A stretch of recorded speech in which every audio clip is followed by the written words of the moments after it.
Inca হসপিটালে গেছি আর ডাক্তারে কইতাছে বুঝতেছে না, সে ডার্মাটোলজিস্ট দেখাইতে। হ্যাঁ, তো ওখানে সকালবেলা একটা ক্লিনিকে ফোন করছি মার্চ মাসে।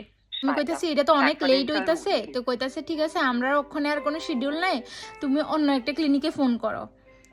ওখানে অন্য ক্লিনিকে ফোন করতেছে, আমি পড়ছি 11 নম্বর, মানে মোবাইল লাইনে আর কি।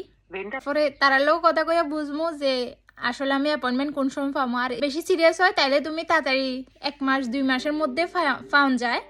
আর যদি তেমন একটা সিরিয়াস না হয় 4-5 মাস লাগা জায়গা ডাক্তার দেখাইতে। তো আমি অ্যাকচুয়ালি ডাক্তার দেখাইতেছি এই যে এইখানে একটা দেখা যাইতেছে কিনা জানি না, এটা আজকে মনে 1 মাসের মতো হইতাছে। যখন প্রথম উঠছে আমি ভাবছি হয়তো বা পিম্পল যাইবো গা।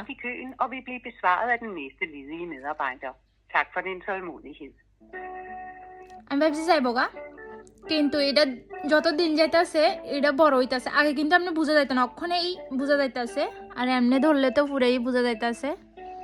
তা আমার আরো অনেক বেশি টেনশন হইতাছে। আর এদিকে ডাক্তারের এই অবস্থা। আমার অ্যাপয়েন্টমেন্ট দিছে 2026-এর জানুয়ারি মাসের 12 তারিখ। অক্টোবর, নভেম্বর, ডিসেম্বর, জানুয়ারি, মানে 4 মাস। আর সকালবেলা আরেকটা ক্লিনিকে ফোন করছিলাম, তারা কইছে মার্চে। আর এটা কোনো যদি বড় হয়ে জায়গা আমার কিছু করার নাই, কারণ ডাক্তারের টাইম নাই, ডেট নাই। আমি ইডি দীক্ষা আমার মনে হয় যে আমরা ইন্ডিয়াতেই অনেক ভালো ডাক্তার, মানে যে কোনো টাইমেই ডাক্তার দেখাইতে পারবো। প্রাইভেট হসপিটাল, প্রাইভেট সবখানে দেখাতে পারো। প্রাইভেটে তো চাইলেও অনেক সময়, হ্যাঁ কিছু কিছু ডাক্তার আছে যে 15 দিন 1 মাস লাগা জায়গা, কিন্তু এত লং ওয়েটিং পিরিয়ড কোনোখানে থাকে না আমরা ইন্ডিয়াতে।